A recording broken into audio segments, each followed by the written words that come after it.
Hello everyone and welcome to Game 2 of the Women's World Championship match between Zhongyi and Wenjun. Interestingly, two of them played the World Chess Championship match in May of 2018 when Zhongyi was the world reigning champion and she lost to Wenjun, although it was an incredibly close match. The match finished with 5.5 to 4.5, and this one will not be played over the course of 10 games. This one will be played over the course of 12 classical games. Same as their match in 2018. It will be played first half will be played in Shanghai, and the second half will be played in Zhongyi.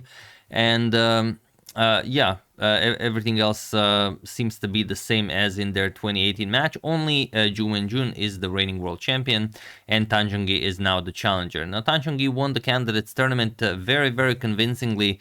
It was pretty close for second place. Hampi Koneru, Leiting Jay, and Vaishali tied for second basically with 7.5 points, and Zhongyi won with 9 points ahead of the field. So it was a very, very convincing victory, and now we'll see if she can take the title away from Wenjun.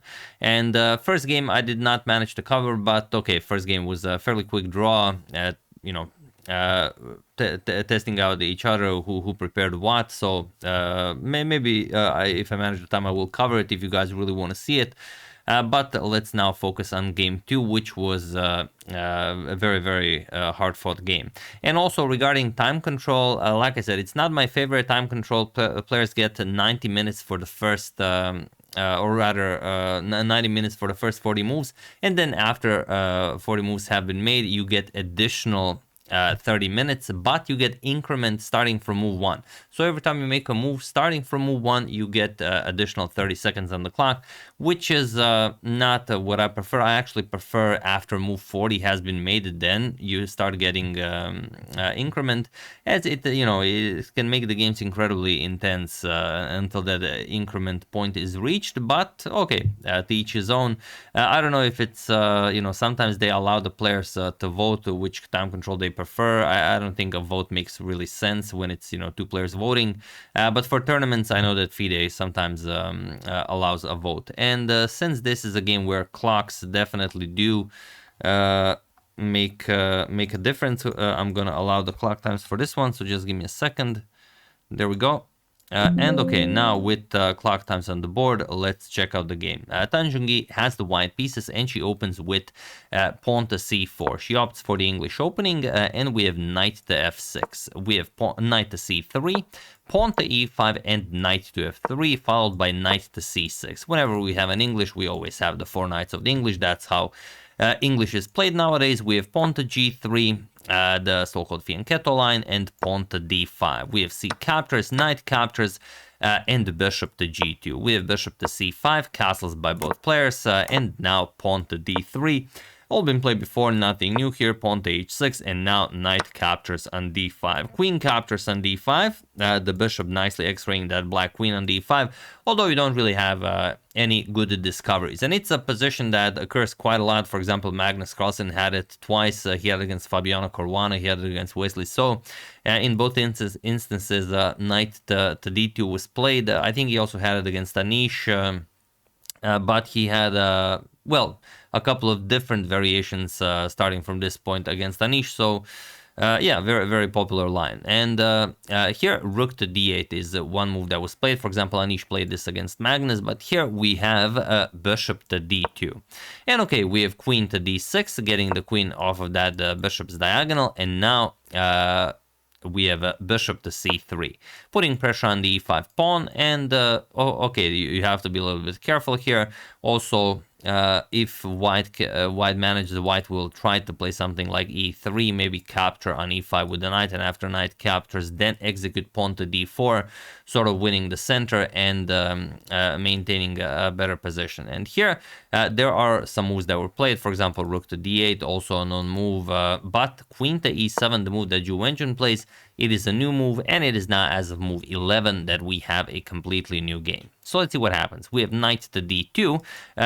Starting with pawn to e3 can be met with rook to d8. So it doesn't really do all that much. Now the idea of knight captures on e5, knight captures on d4 doesn't work, as after the bishop moves, well, you have the bishop defended, and the rook on d8 is making your pawn on d4 looking very silly.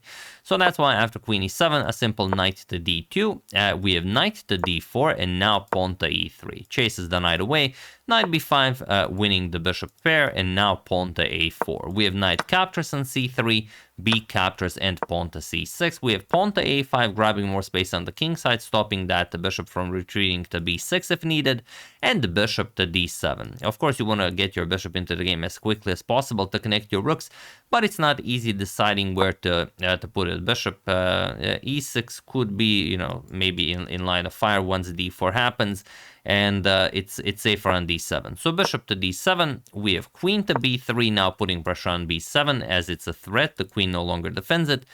Rook 8 to b8. We have knight to e4, attacking the bishop, and like we said, the pawn stops the bishop from coming to b6, so you will win back not win back the bishop pair, but you will also remove the bishop pair from the other party. We have bishop to d6, and knight captures on d6. Queen captures, putting pressure on d3, and finally pawn to d4. Zhongyi gets rid of her weak d3 pawn. We have pawn to b6. This gets rid of the tension on the queen side, but also allows Zhongyi the use of the a file. We have captures, rook to a7, and now bishop to e6. Attacking the queen, we have queen to a4, doubling up on the a file, and rook f to c8. There was also the c6 pawn was being attacked, so you have to defend it. Rook to b1, and now bishop to d5. If you look at the position, it's a nice position for both, but White's light square bishop is obviously a little bit better, so it definitely makes sense to get him off the board.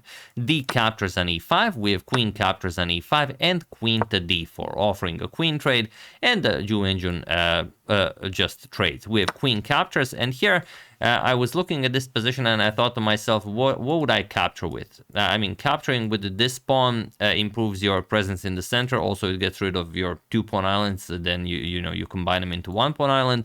But then you allow black to pass b pawn. And then if you capture with this pawn, you don't allow black to pass the b pawn, and you again have 2 pawn islands. So it's definitely a trade-off, and it's hard to decide which is better. Now, in the game, e captures on d4 was played. If you play something like c captures on d4, the game can easily, turn into something like captures, c5. We get a trade, captures, and now white has a variety of options. You can trade rooks on b8. You can put the rook on c1. You could also play rook d1 to go for rook to d7. So many options here, and well, with perfect play, all of them end in a draw. But here, e captures on d4 was played, and we do get something similar. Bishop captures on g2, king captures, pawn to b5, and now rook to e1. If you allow rook to e7 to land, that's either a draw or white will make it work. So of course, a rook to e8, you have to either continue trying to trade rooks or force a rook trade. Rook captures on a8 can be played definitely, but rook e to e7 is what Zhongyi goes for. We have rook captures on a7, rook captures, and now pawn to c5. So we actually get a similar structure to what we discussed. King to f3, c captures on d4, and c captures on d4, where the challenger now has the passed d pawn and the world champion has the passed b pawn. And you have to figure out a viable game plan here, because the white's king is already very active on f3. The black king, not so much. The black king should get into the game, and attacking the pawn doesn't do all that much. It's very easy for the white king to defend the d pawn. So king to f8 sort of makes sense. The other move that you could consider is rook to b8 to start advancing your own pawn. But after rook to b8, you will still go king to e4, and if you start advancing the pawn, you can easily stop it with rook a2 and then get the king into the game. So it's not that fast of a passed pawn. So king to f8 by the reigning world champion. We have rook to b7, putting the rook behind the pawn, and now rook to c3 with check. King e4, we have rook to c2, going after the f2 pawn. King to e3 defending, and rook c3 check. King d2 and rook f3, again going after the f2 pawn. King to e2, and now rook to f5. And this is a very, very dangerous idea, rook f5. Rook to b3, although maybe a little bit passive because you put the rook behind, rather in front of your passed pawn, you want it behind. But you can still very much control the game. You defend the pawn, the king can get into the game, and if white overextends, then you go after the kingside pawns.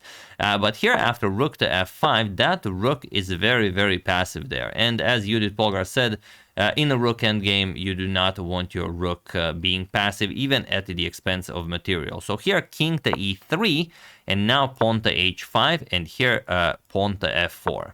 Now, what would you play here? The question is, can black even hold this? There is but one way, and I'm sure you guys will figure it out, but just for fun, feel free to pause the video and try to find the only move that doesn't lose for Wenjun while I give you a couple of seconds.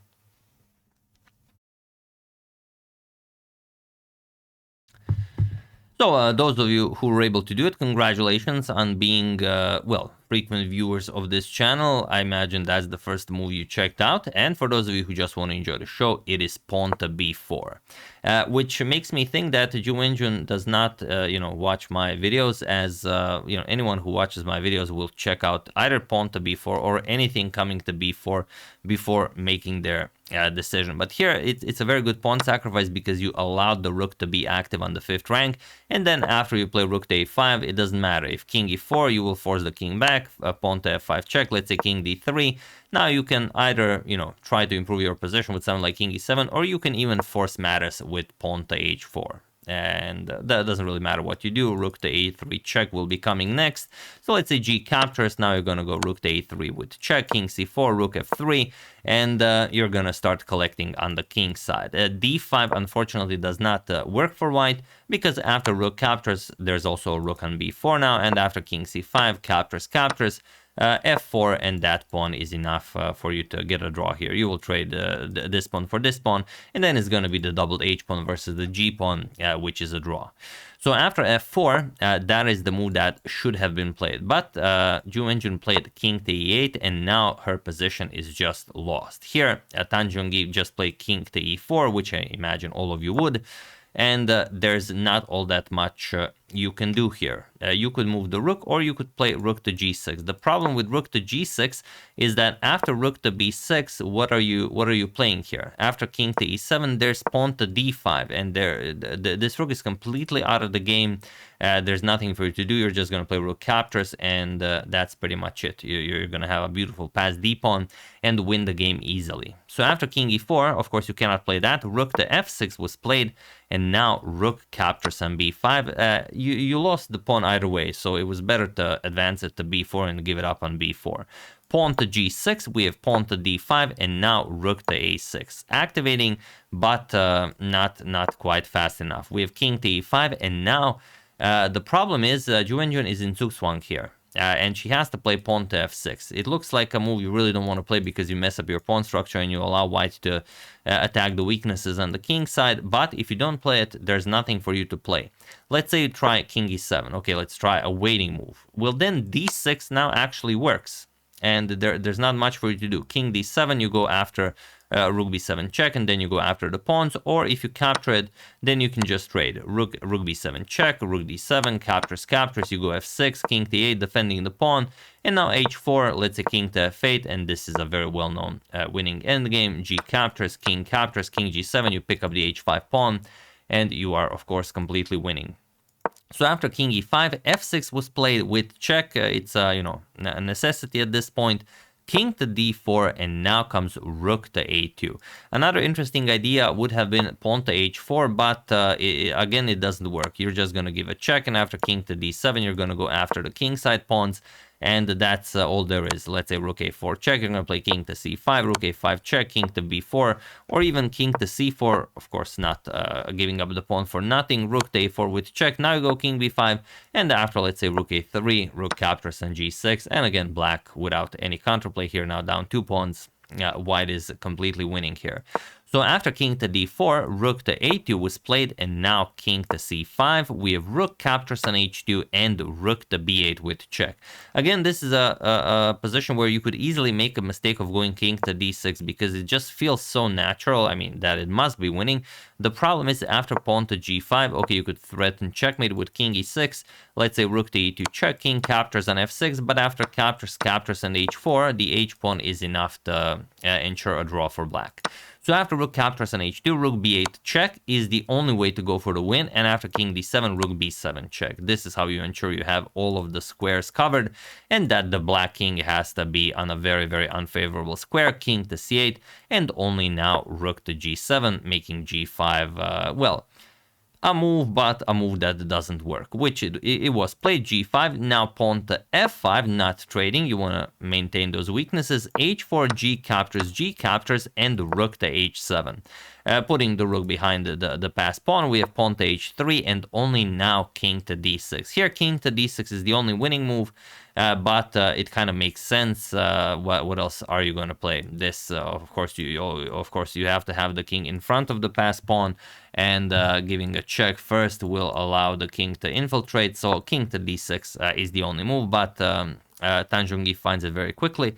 King to b8, and now we have king to d7. We have king to b7 and pawn to d6. We have king to b6, king to d8, and now rook to h1. Yeah, she will, of course, try to advance the passed h-pawn, but now pawn d7, pawn to h2, and rook to h3. Interestingly, you could also play king to e8, but with Wenjun having only 2 minutes on the clock, you don't want to, overcalculate yourself, but I will show it just for fun. Point is that after rook e1 check and king f7 and rook d1 going after the pawn, you have time for this. It's not a problem because the pawn is defended, and now black has to go for h1 queen, and after rook captures on d7, you will simply move your king and advance the pawn to victory because the black king is just out of the game. You can easily cut it off with the rook, and that's it. So after h2, rook to h3 was played, also very much winning. We have king to b7, rook to b3 with check. We have king to a7, and now rook to b2.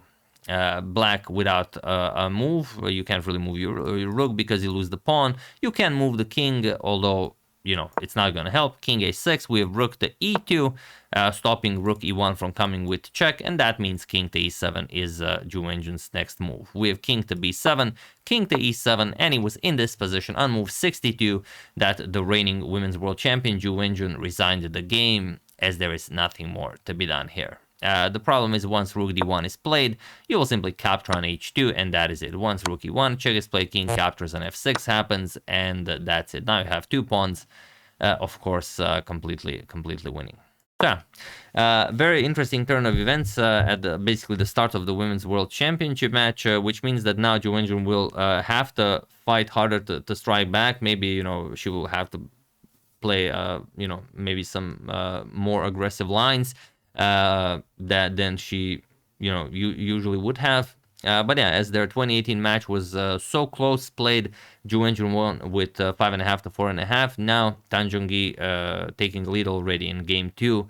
I imagine will be very, very interesting, and we'll see what Wenjun brings in game 3 with the white pieces. So yeah, that's the game. I hope you guys enjoyed it, and this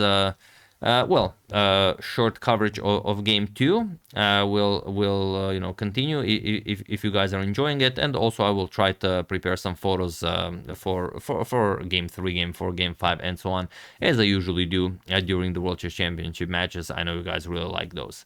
So yeah, I would like to thank Peter Van Dulst, Derek King, Charles Benjamin Flynn, Diane Schwartz, and Ilya Malta for your contribution to my channel. Thank you a lot, I really appreciate it.